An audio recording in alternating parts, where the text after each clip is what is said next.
అభివృద్ధి అనేది గతంలో 2014 సంవత్సరంలో మా అవ్వ గ్రామ సర్పంచ్‌గా అప్పట్లో ఎన్నికవ్వడం జరిగింది. అప్పుడు టీడీపీ గవర్నమెంట్‌లో మన గౌరవనీయులు మాజీ శాసనసభ్యులు మీనాక్షి నాయుడు అన్నగారి ఆదేశాలతో ఆదేశానుసారం మన టీడీపీ గవర్నమెంట్‌లో చాలా అభివృద్ధి కార్యక్రమాలైతే మన గ్రామంలో చేసుకోవడం జరిగింది.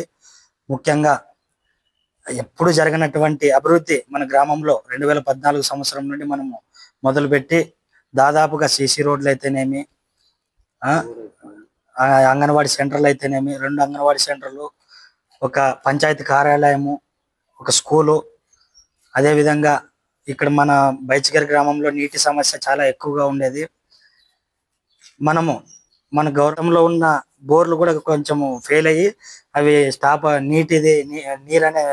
నీరు అనేది ఇంకిపోవడం వల్ల ఫెయిల్ అయిపోయింది.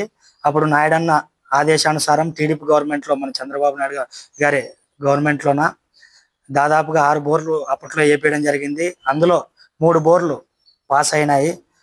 మన ఎస్సీ కాలనీకి అయితేనేమి, బీసీ కాలనీలో 2 బోర్లు, ఎస్సీ కాలనీకి 1 బోరు.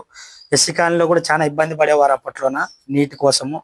ఎక్కడో దాదాపుగా ఒక 2 కిలోమీటర్లు పోయి నీళ్లు తెచ్చుకుంటుంటే అప్పుడు అవ్వ సర్పంచ్ ఉన్నప్పుడు మన నాన్నగారు నాయుడన్న గారి ఆదేశానుసారం అన్ని గ్రామ అభివృద్ధి కోసం 3 బోర్లు వేపించి ఎక్కడిదక్కడ నీటి సమస్య అనేది ఒక 70% మేము అప్పట్లో చేసినాము. వైసీపీ ప్రభుత్వంలో అభివృద్ధి అనేది అంతగా లేదు. నిధులు మీకే తెలుసు, అదంతా నిధుల దుర్వినియోగం అవన్నీ మీకే తెలుసు. ఇప్పుడు మన కూటమి వచ్చింది కాబట్టి మన గ్రామాన్ని మరింత అభివృద్ధి తీసుకొని ముందుకు పోతామని